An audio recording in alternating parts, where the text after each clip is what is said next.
So, defensive highlights na sa tingin ko ay napaka-importante sa laro ng Ginebra at Meralco gabi.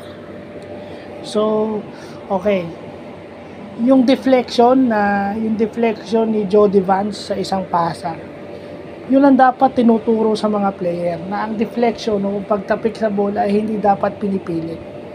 Kasi pag pinipilit mo tanggalin yung bola sa kamay ng kalaban o ng magdi-dribble, ang tendency niya pipituan ng referee.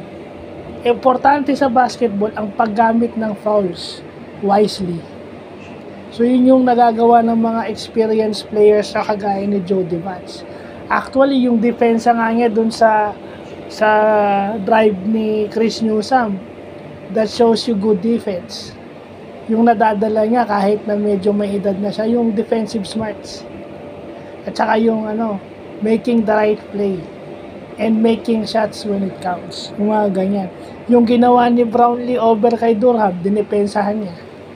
Actually, yung mga supalpal ni Brownlee, yun yung isa sa dapat iniintindi ng big man ng mga papunta pa lang sa professional level. Yung paano maglaro ng depensa as an individual and as a unit. Yung mga supalpal ni Brownlee, yun yung hinahanap. Kaso nga lang yung isa, goaltending, pero nakikita mo yung desire ng makadepensa. Kahit goaltending, okay lang yun. Importante yung desire.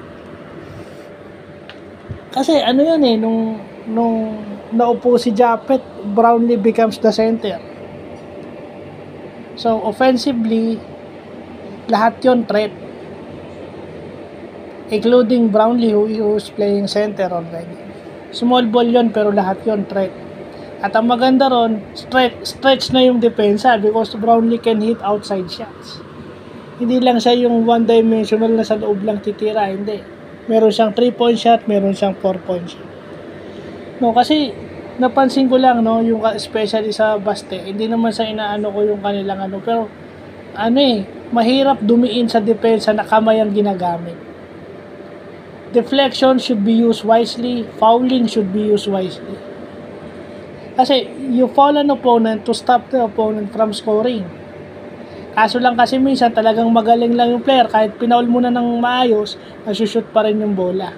Pero kaya mo nga fina-foul yun kasi para mapigilan siya umiscore. At kaya mo tinatapik yung bola para ma-disrupt yung offense nila. Di ba? Kasi ang nangyari yan, tinitingnan kasi ng referee yung mga patapik-tapik. Chances are hindi naman yung bola tinatamaan mo, yung kamay.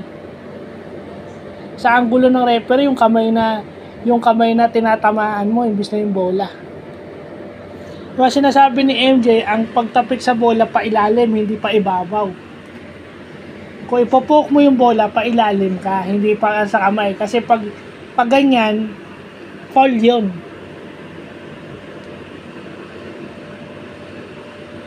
Pa ilalim yan, pag ganyan.